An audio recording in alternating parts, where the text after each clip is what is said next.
Please welcome former First Lady Michelle Obama.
Something wonderfully magical is in the air, isn't it? Yeah. You know, we're feeling it here in this arena, but it's spreading all across this country we love. A familiar feeling that's been buried too deep for far too long. You know what I'm talking about. It's the contagious power of hope.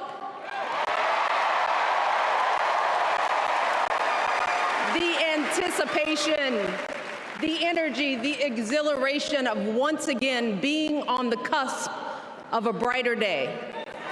The chance to vanquish the demons of fear, division, and hate that have consumed us and continue pursuing the unfinished promise of this great nation, the dream that our parents and grandparents fought and died and sacrificed for. America, hope is making a comeback. Yeah.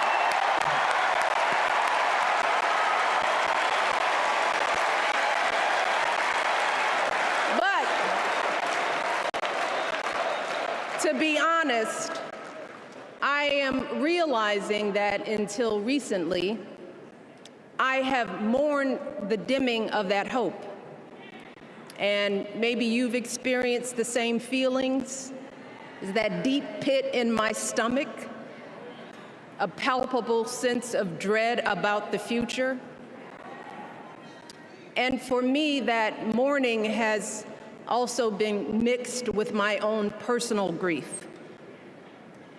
The last time I was here in my hometown was to memorialize my mother, the woman who showed me the meaning of hard work and humility and decency, the woman who set my moral compass high and showed me the power of my own voice.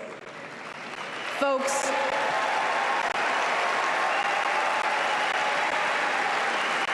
I still feel her loss so profoundly.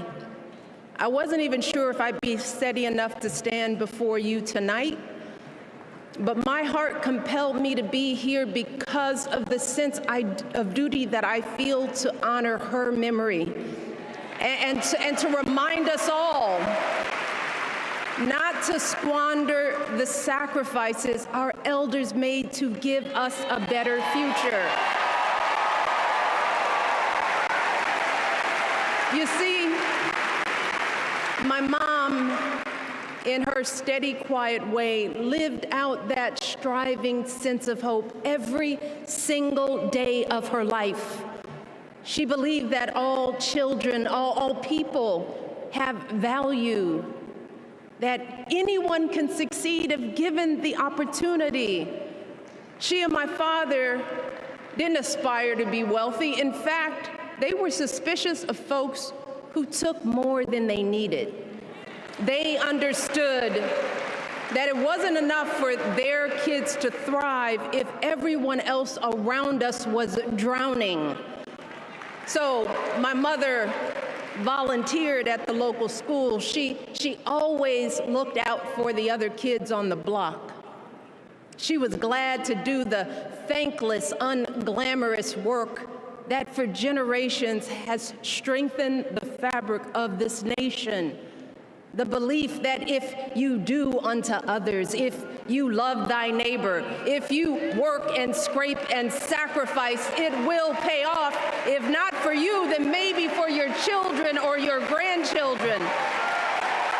You see, those values have been passed on through family farms and factory towns, through tree-lined streets and crowded tenements, through prayer groups and National Guard units and social studies classrooms. Those were the values my mother poured into me until her very last breath. Kamala Harris and I built our lives on those same foundational values. Even though our mothers grew up an ocean apart, they shared the same belief in the promise of this country. That's why her mother moved here from India at 19.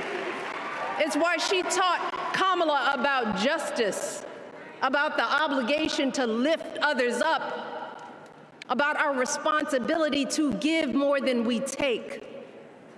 She'd often tell her daughter, "Don't sit around and complain about things, do something." So, with that voice in her head, Kamala went out and she worked hard in school, graduating from an HBCU, earning her law degree at a state school. And then she went on to work for the people, fighting to hold lawbreakers accountable, strengthening the rule of law, fighting to get folks better wages, cheaper prescription drugs, a good education, decent health care, child care, elder care. From a middle-class household, Kamala worked her way up to become Vice President of the United States of America.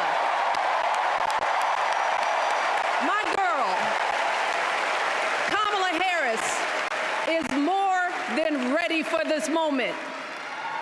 She is one of the most qualified people ever to seek the office of the presidency.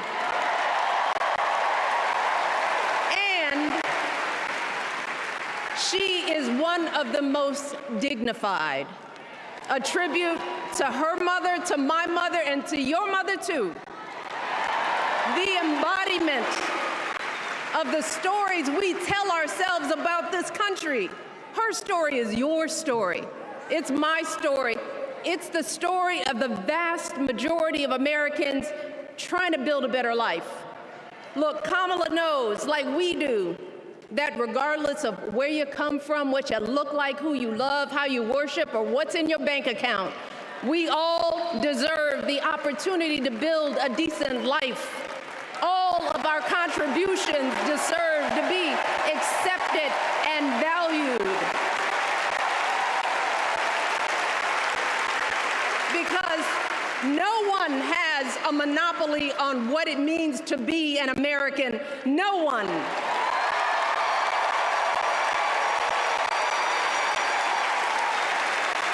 Kamala has shown her allegiance to this nation, not by spewing anger and bitterness, but by living a life of service and always pushing the doors of opportunity open to others. She understands that most of us will never be afforded the grace of failing forward. We will never benefit from the affirmative action of generational wealth.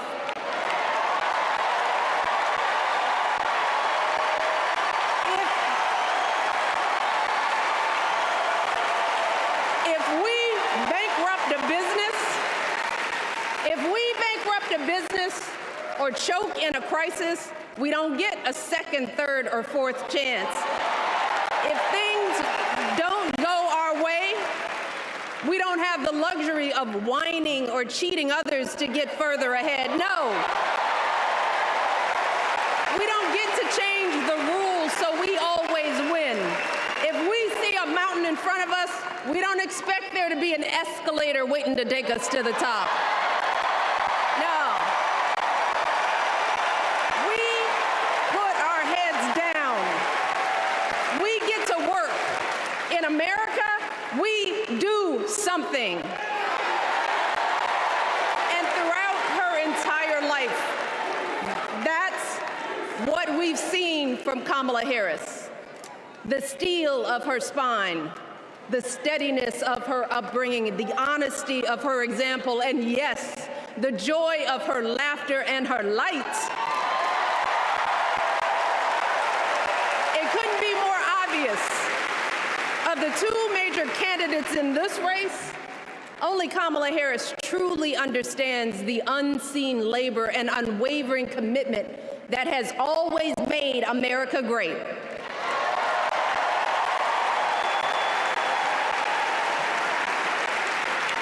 Now, unfortunately, we know what comes next. We know folks are going to do everything they can to distort her truth. My husband and I sadly know a little something about this. For years, Donald Trump did everything in his power to try to make people fear us. See, his limited, narrow view of the world made him feel threatened by the existence of two hard-working, highly educated, successful people who happen to be black.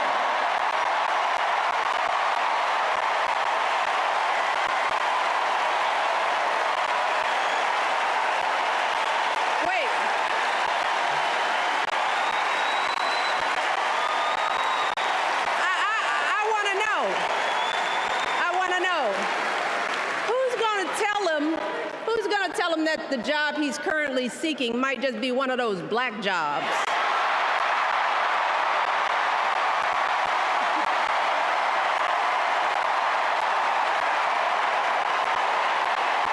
Look, it's his same old con. His same old con. Doubling down on ugly, misogynistic, racist lies as a substitute for real ideas and solutions that will actually make people's lives better. Look, because cutting our health care, taking away our freedom to control our bodies, the freedom to become a mother through IVF like I did, those things are not going to improve the health outcomes of our wives, mothers, and daughters. Shutting down the Department of Education, banning our books, none of that will prepare our kids for the future. Demonizing our children for being who they are and loving who they love, look, that doesn't make anybody's life better.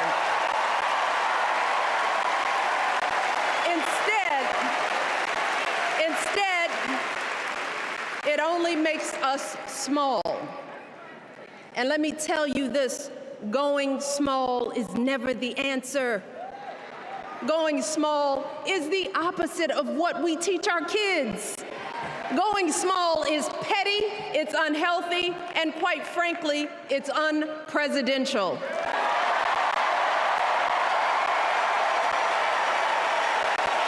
So, why would any of us accept this from anyone seeking our highest office? Why would we normalize that type of backward leadership? Doing so only demeans and cheapens our politics. It only serves to further discourage good, big-hearted people from wanting to get involved at all. America, our parents taught us better than that, and we deserve so much better than that. That's why we must do everything in our power to elect two of those good, big-hearted people. There is no other choice than Kamala Harris and Tim Walz. No other choice.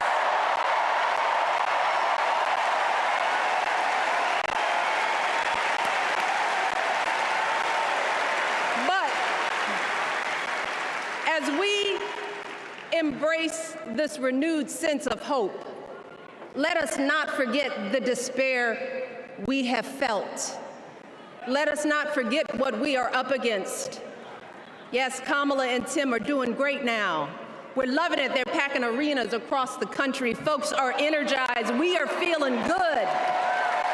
But remember, there are still so many people who are desperate for a different outcome, who are ready to question and criticize every move Kamala makes, who are eager to spread those lies, who don't want to vote for a woman, who will continue to prioritize building their wealth over ensuring that everyone has enough.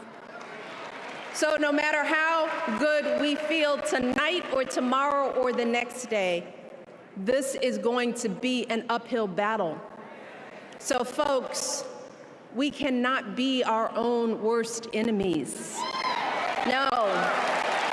See, because the minute something goes wrong, the minute a lie takes hold, folks, we cannot start wringing our hands.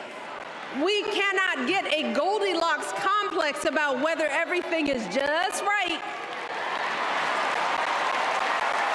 And we cannot indulge our anxieties about whether this country will elect someone like Kamala instead of doing everything we can to get someone like Kamala elected.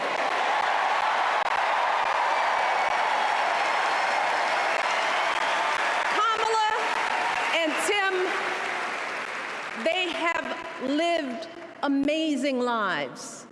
And I am confident that they will lead with compassion, inclusion, and grace. But they are still only human. They are not perfect. And like all of us, they will make mistakes. But luckily, y'all, this is not just on them. This is up to us, all of us, to be the solution that we seek. It's up to all of us to be the antidote to the darkness and division.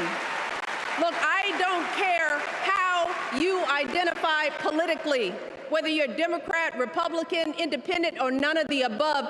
This is our time to stand up for what we know in our hearts is right.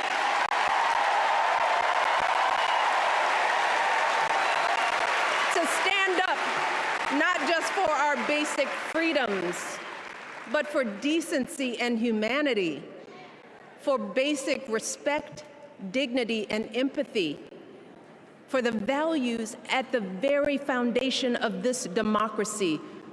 It's up to us to remember what Kamala's mother told her. Don't just sit around and complain, do something. So if they lie about her, and they will, we've got to do something. If we see a bad poll, and we will, we got to put down that phone and do something.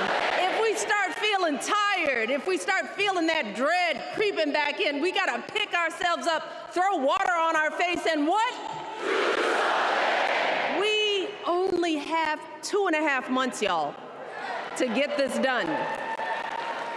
Only 11 weeks to make sure every single person we know is registered and has a voting plan. So we cannot afford for anyone America to sit on their hands and wait to be called.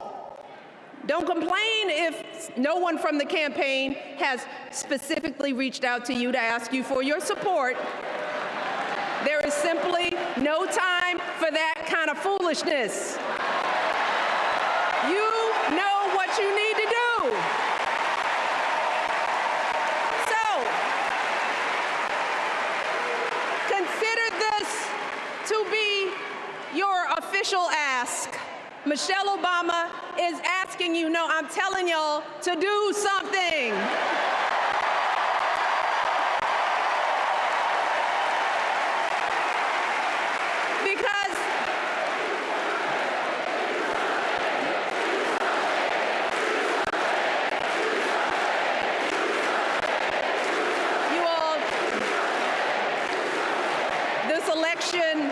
Is going to be close. In some states, just a handful, listen to me, a handful of votes in every precinct could decide the winner. So we need to vote in numbers that erase any doubt. We need to overwhelm any effort to suppress us. Our fate is in our hands. In 77 days, we have the power to turn our country away from the fear, division, and smallness of the past. We have the power to marry our hope with our action. We have the power to pay forward the love, sweat, and sacrifice of our mothers and fathers and all those who came before us. We did it before, y'all, and we sure can do it again. Let us work like our lives depend on it. And let us keep moving our country forward and go higher, yes, always higher than we've ever gone before as we elect the next President and Vice President of the United States, Kamala Harris and Tim Walz. Thank you all. God bless.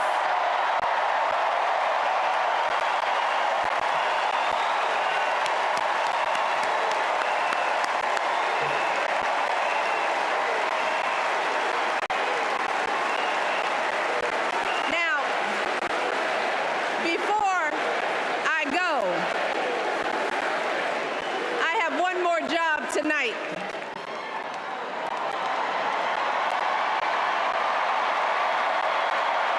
Yeah, one more job. You all, thank you for all the love, but it is now my honor to introduce somebody who knows a whole lot about hope. Someone who has spent his life strengthening our democracy, and let me tell you, as someone who lives with him, he wakes up every day,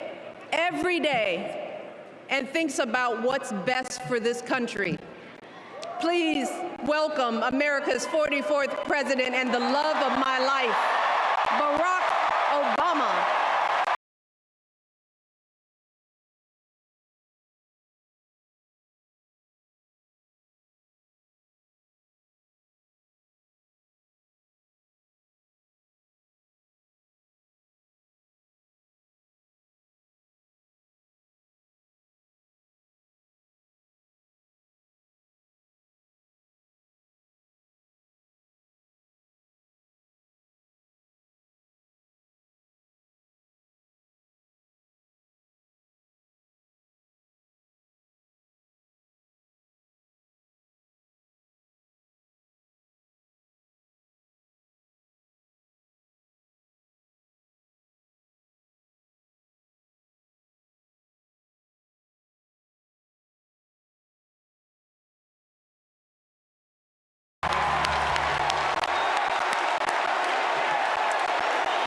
Thank you, thank you.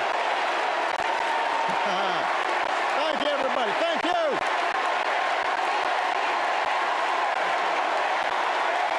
Thank you. Thank you. All right. That's enough. Thank you. Chicago, it's good to be home. It is good to be home, and I don't know about you, but I'm feeling fired up.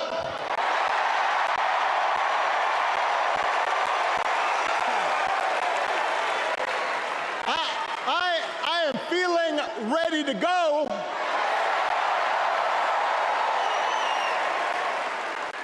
Even if I am the only person stupid enough to speak after Michelle Obama.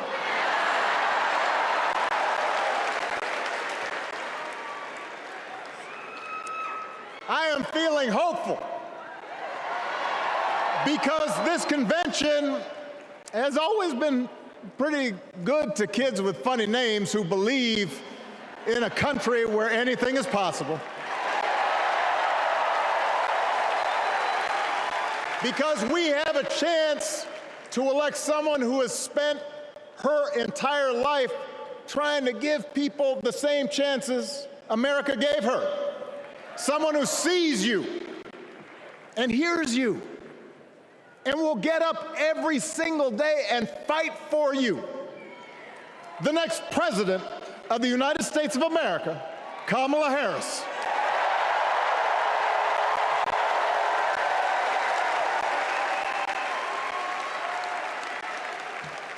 It's been 16 years since I had the honor of accepting this party's nomination for president. And I know that's hard to believe because I have not aged a bit. But it's true.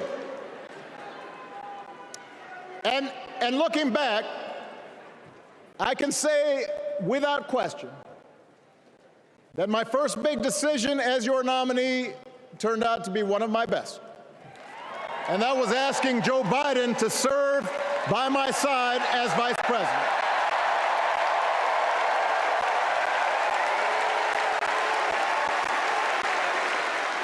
Now, other than some common Irish blood,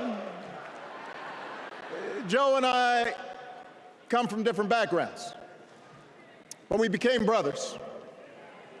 And as we worked together for 8, sometimes pretty tough years, what I came to admire most about Joe wasn't just his smarts, his experience. It was his empathy and his decency and his hard-earned resilience, his unshakable belief that everyone in this country deserves a fair shot.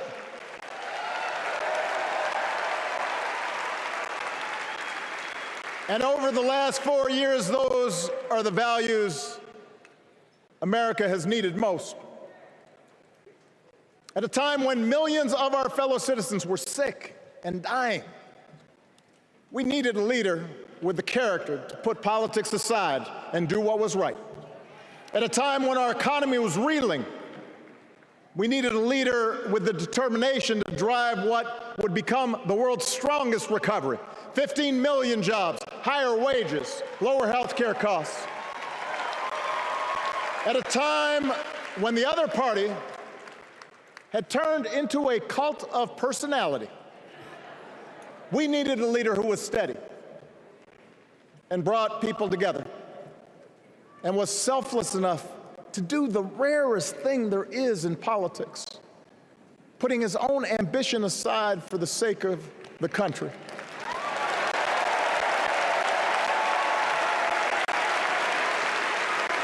History will remember Joe Biden as an outstanding president who defended democracy at a moment of great danger.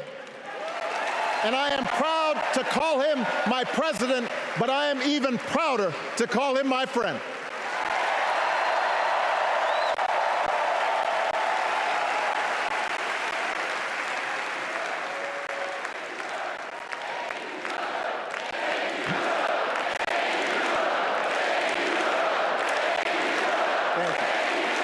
Now, the torch has been passed. Now it is up to all of us to fight for the America we believe in. And make no mistake, it will be a fight. For all the incredible energy we've been able to generate over the last few weeks, for all the rallies and the memes, this will still be a tight race in a closely divided country. A country where too many Americans are still struggling, where a lot of Americans don't believe government can help. And as we gather here tonight, the people who will decide this election are asking a very simple question. Who will fight for me? Who's thinking about my future, about my children's future, about our future together?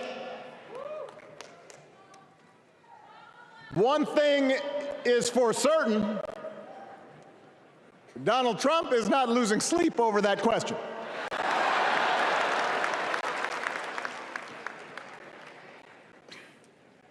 Here's a 78-year-old billionaire who has not stopped whining about his problems since he rode down his golden escalator 9 years ago. It has been a constant stream of gripes and grievances that's actually been getting worse now that he's afraid of losing to Kamala. There's the childish nicknames, the crazy conspiracy theories, this weird obsession with crowd sizes.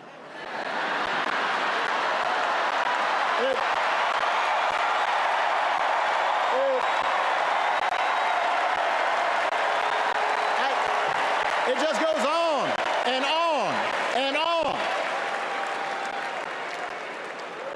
The other day I heard someone compare Trump to the neighbor who keeps running his leaf blower outside your window every minute of every day.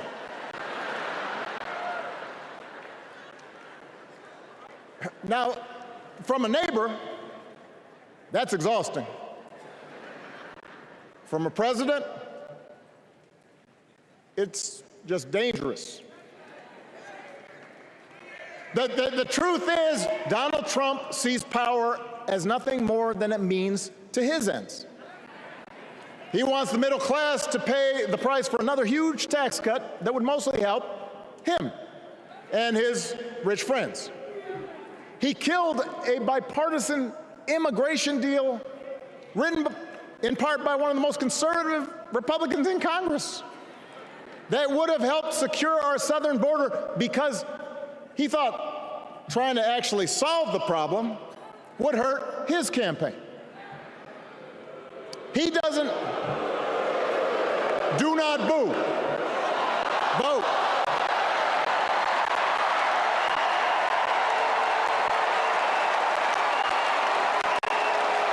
He doesn't seem to care if more women lose their reproductive freedom since it won't affect his life. And most of all, Donald Trump wants us to think that this country is hopelessly divided between us and them, between the real Americans, who of course support him, and the outsiders who don't. And he wants you to think that you'll be richer and safer if you will just give him the power to put those other people back in their place. It is one of the oldest tricks in politics from a guy whose act has, let's face it, gotten pretty stale. We do not need 4 more years of bluster and bumbling and chaos. We have seen that movie before, and we all know that the sequel is usually worse.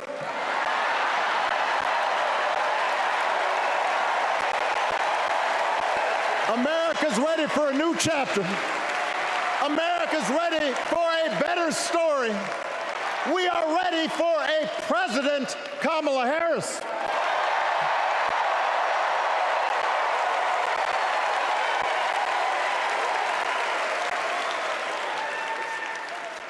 And Kamala Harris is ready for the job. This is a person who has spent her life fighting on behalf of people who need a voice and a champion. As you heard from Michelle, Kamala was not born into privilege. She had to work for what she's got. And she actually cares about what other people are going through. She's not the neighbor running the leaf blower. She's the neighbor rushing over to help when you need a hand. As a prosecutor, Kamala stood up for children who had been victims of sexual abuse. As an attorney general of the most populous state in the country, she fought big banks and for-profit colleges, securing billions of dollars for the people they had scammed. After the home mortgage crisis, she pushed me and my administration hard to make sure homeowners got a fair settlement. Didn't matter that I was a Democrat. Didn't matter that she had knocked on doors for my campaign in Iowa. She was going to fight to get as much relief as possible for the families who deserved it.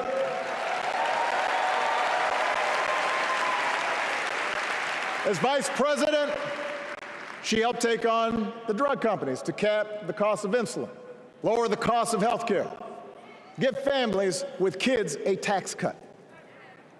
And she is running for president with real plans to lower costs even more and protect Medicare and Medicaid and sign a law to guarantee every woman's right to make her own health care decisions.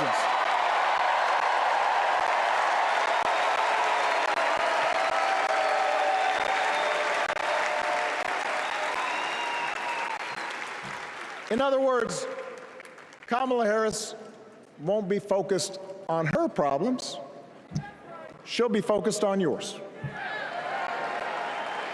As president, she won't just cater to her own supporters and punish those who refuse to kiss the ring or bend the knee. She'll work on behalf of every American. That's who Kamala is. And in the White House, she will have an outstanding partner in Governor Tim Walz.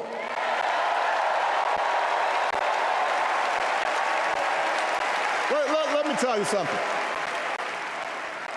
Let me tell you something. I love this guy. Tim is the kind of person who should be in politics. Born in a small town, served his country, taught kids, coached football, took care of his neighbors.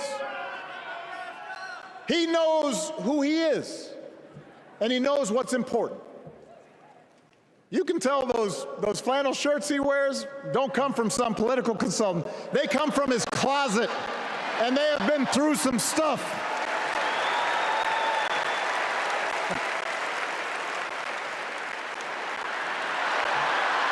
They have been through some stuff. That's right.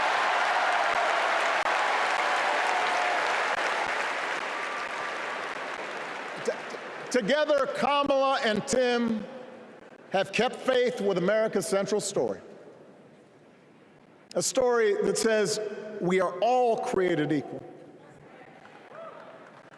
All of us endowed with certain inalienable rights, that everyone deserves a chance, that even when we don't agree with each other, we can find a way to live with each other. That's Kamala's vision. That's Tim's vision. That's the Democratic Party's vision.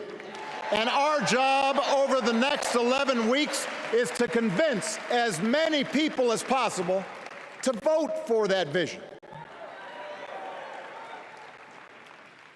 Now, it won't be easy. The other side knows it's easier to play on people's fears and cynicism, always has been.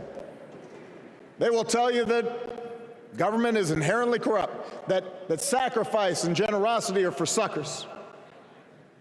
And since the game is rigged, it's okay to take what you want and just look after your own.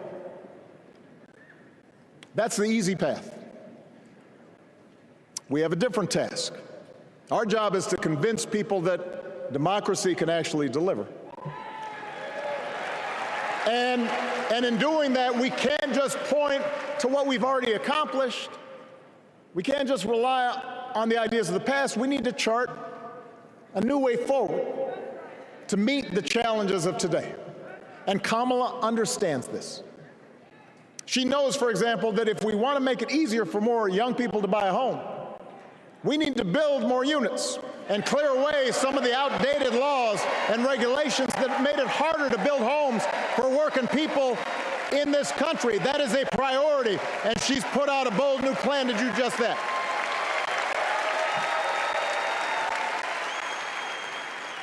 On health care, we should all be proud of the enormous progress that we've made through the Affordable Care Act,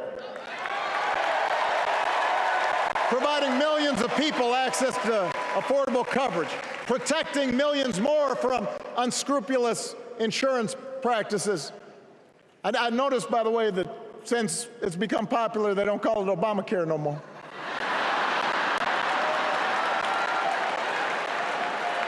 But Kamala knows we can't stop there, which is why she'll keep working to limit out-of-pocket costs. Kamala knows that if we want to help people get ahead, we need to put a college degree within reach of more Americans. But she also knows college shouldn't be the only ticket to the middle class. We need to follow the lead of governors like Tim Walz, who said, if you've got the skills and the drive, you shouldn't need a degree to work for state government. And in this new economy, we need a president who actually cares about the millions of people all across this country who wake up every single day to do the essential, often thankless work, to care for our sick, to clean our streets, to deliver our packages. We need a president who will stand up for their right to bargain for better wages and working conditions. And Kamala will be that president.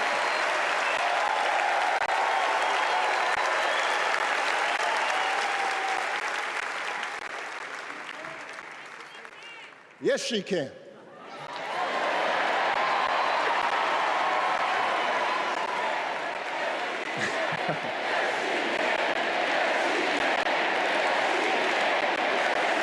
Yes, she can.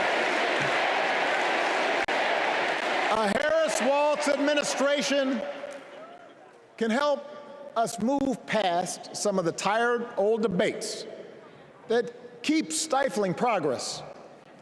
Because at their core, Kamala and Tim understand that when everybody gets a fair shot, we are all better off. They understand that when every child gets a good education, the whole economy gets stronger. When women are paid the same as men for doing the same job, all families benefit.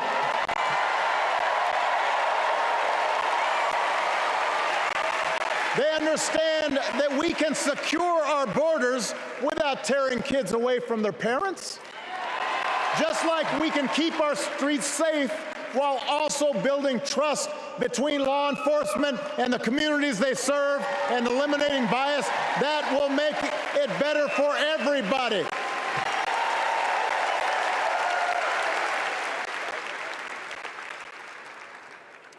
Donald Trump and his well-heeled donors, they don't see the world that way. For them, one group's gains is necessarily another group's loss. For them, freedom means that the powerful can do pretty much what they please, whether it's fire workers trying to organize a union, or put poison in our rivers, or avoid paying taxes like everybody else has to do.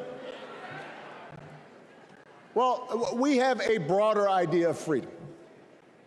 We believe in the freedom to provide for your family if you're willing to work hard. The freedom to breathe clean air and drink clean water and send your kids to school without worrying if they'll come home.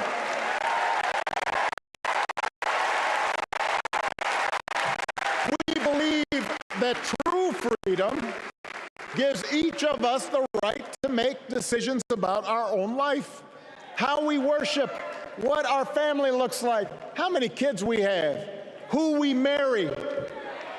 And we believe that freedom requires us to recognize that other people have the freedom to make choices that are different than ours. That's okay.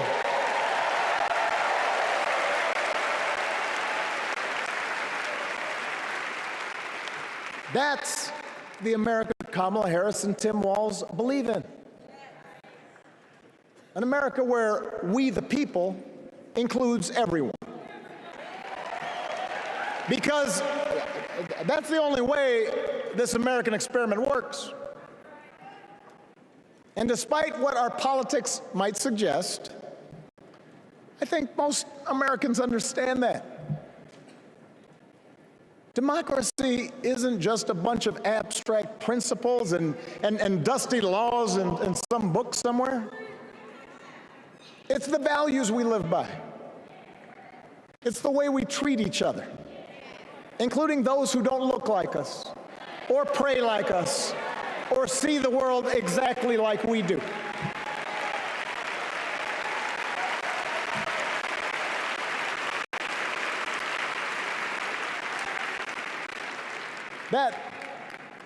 That sense of mutual respect has to be part of our message. Our politics have become so polarized these days that all of us across the political spectrum seem so quick to assume the worst in others, unless they agree with us on every single issue. We start thinking that the only way to win is to scold and shame and out-yell the other side. And after a while, regular folks just tune out, or they don't bother to vote. Now, that approach may work for the politicians who just want attention and thrive on division, but it won't work for us to make progress on the things we care about, the things that really affect people's lives. We need to remember that we've all got our blind spots and contradictions and prejudices, and that if we want to win over those who aren't yet ready to support our candidates, we need to listen to their concerns and maybe learn something in the process. After all, if a parent or grandparent occasionally says something that makes us cringe, we don't automatically assume they're bad people. We recognize that the world is moving fast, that they need time and maybe a little encouragement to catch up. Our fellow citizens deserve the same grace we hope they'll extend to us.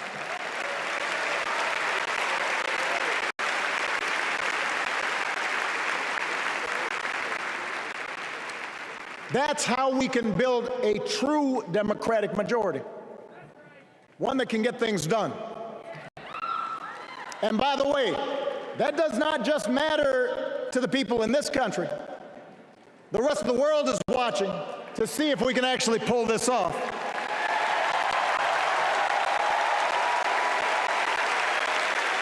No nation, no society has ever tried to build a democracy as big and as diverse as ours before. One that includes people that over decades have come from every corner of the globe. One where our allegiances and our community are defined not by race or blood, but by a common creed. And that's why when we uphold our values, the world's a little brighter. When we don't, the world's a little dimmer, and dictators and autocrats feel emboldened. And over time, we become less safe. We shouldn't be the world's policemen, and we can't eradicate every cruelty and injustice in the world. But America can be and must be a force for good, discouraging conflict, fighting disease, promoting human rights, protecting the planet from climate change, defending freedom, brokering peace. That's what Kamala Harris believes, and so do most Americans.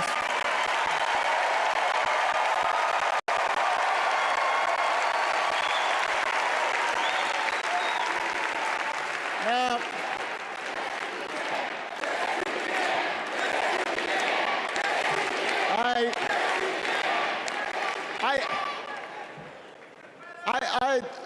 I know these ideas can feel pretty naive right now. We live in a time of such confusion and rancor,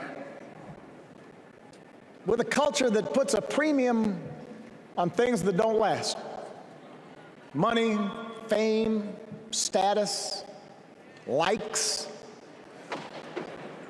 We chase the approval of strangers on our phones.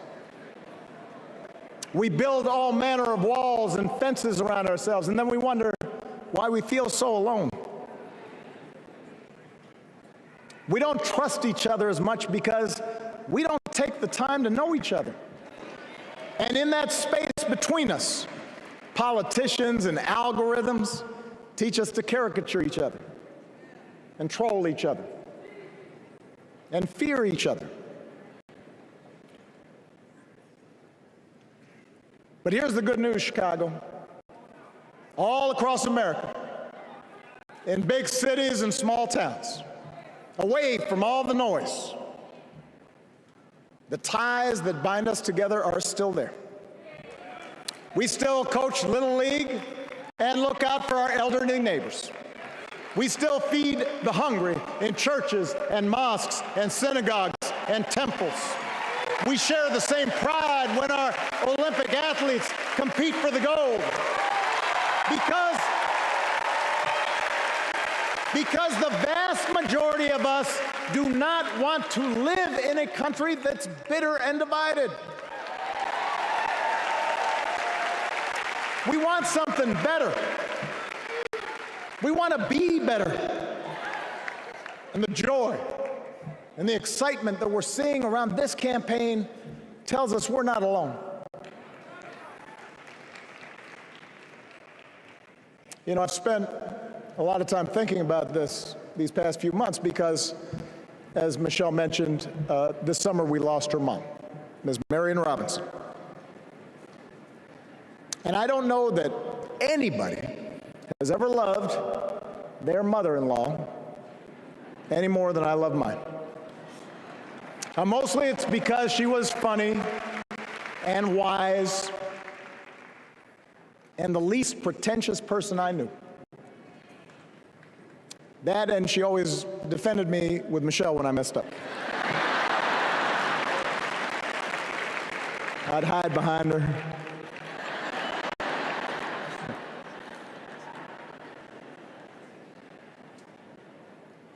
But I also think one of the reasons Mary and I became so close was she reminded me of my grandmother, the woman who helped raise me as a child.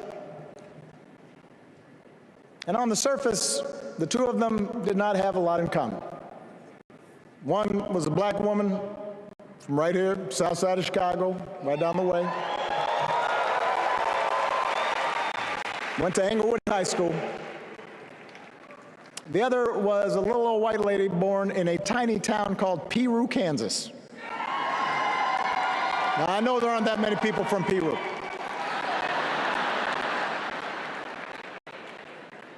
And yet they shared a basic outlook on life. They were strong, smart, resourceful women, full of common sense, who, regardless of the barriers they encountered, and women growing up in the 40s and 50s and 60s, they encountered barriers. They still went about their business without fuss or complaint and provided an unshakable foundation of love for their children and their grandchildren. In that sense, they both represented an entire generation of working people who, through war and depression, discrimination and limited opportunity, helped build this country. A lot of them toiled every day at jobs that were often too small for them and didn't pay a lot. They willingly went without just to keep a roof over their families' heads, just to give their children something better. But they knew what was true. They knew what mattered. Things like honesty and integrity, kindness and hard work. They weren't impressed with braggarts or bullies. They didn't think putting other people down lifted you up or made you strong. They didn't spend a lot of time obsessing about what they didn't have. Instead, they appreciated what they did. They found pleasure in simple things. A card game with friends, a good meal, and laughter around the kitchen table. helping others, and most of all, seeing their children do things and go places that they would have never imagined for themselves.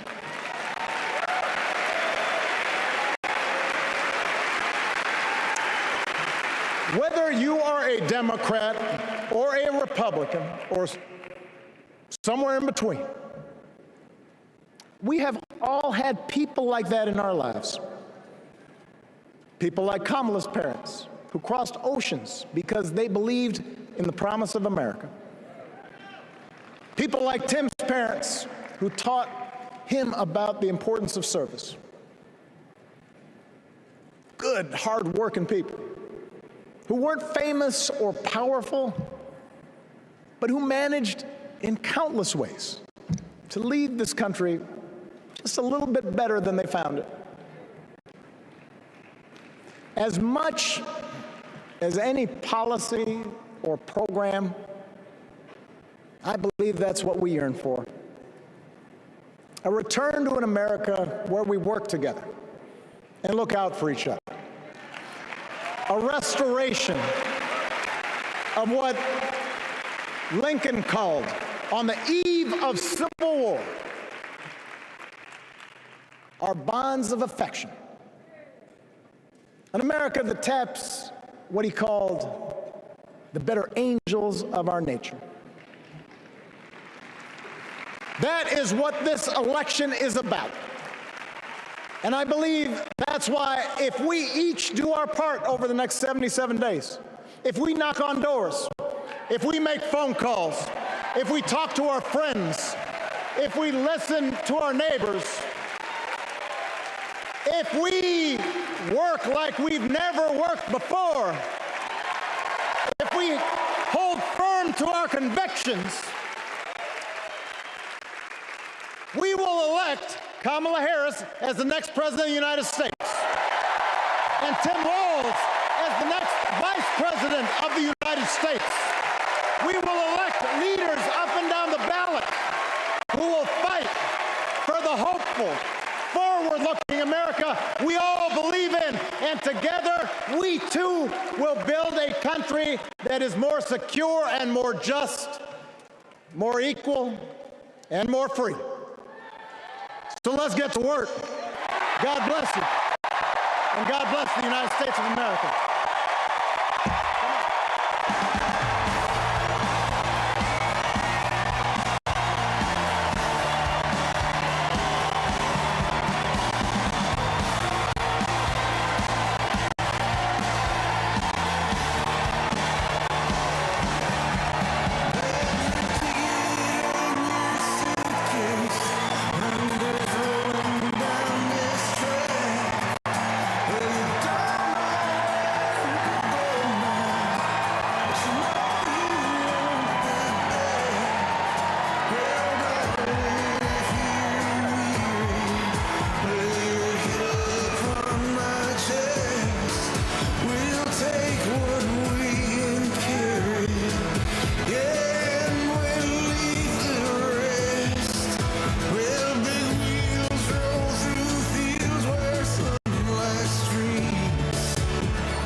Please stand if you are able for this evening's benediction, offered by Bishop Samuel L. Green Sr. and His Eminence Archbishop Alpidophoros of the Greek Orthodox Archdiocese of America.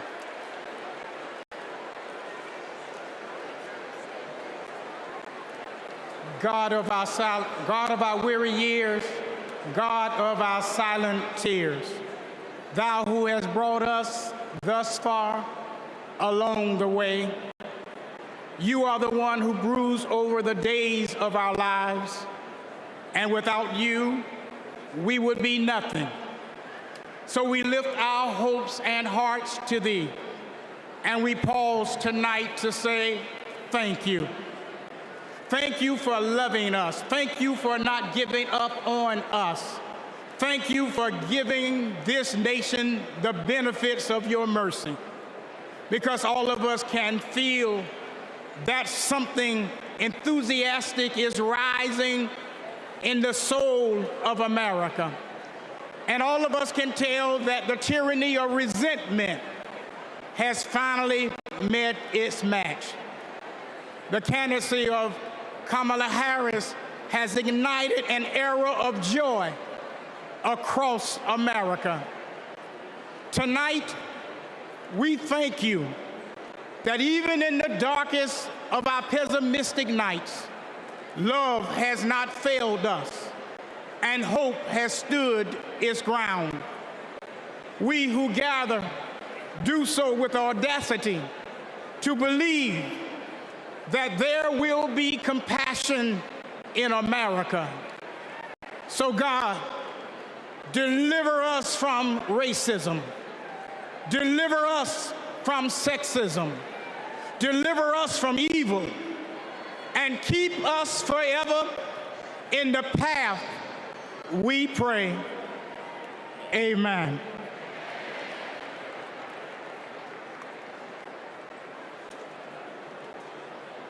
It is now time to pray to the Lord. Let us pray to the Lord. Eternal and ever-living God, source of goodness and grace, we come before you, seeking your heavenly benediction upon this democratic national convention. Grant unto the nominee for President of these United States, Vice President Kamala Harris, and her running mate, Governor Tim Walz, to pursue the highest offices in the land with love, with hope, and with faith in our nation. Grant unto the delegates to engage with their fellow citizens in a spirit of joy and duty, always seeking the best for our country. We also ask special blessings upon President Joseph Biden, First Lady Jill Biden, and their family, for he has given a lifetime of service and of sacrifice to the American people, and has stood with nobility and integrity upon the international stage to lead in the best traditions of the United States. Finally, we ask that you protect and defend the armed forces who protect and defend us, so that in peace and security we may offer to you, the one true God, the praise that is in your due. Amen.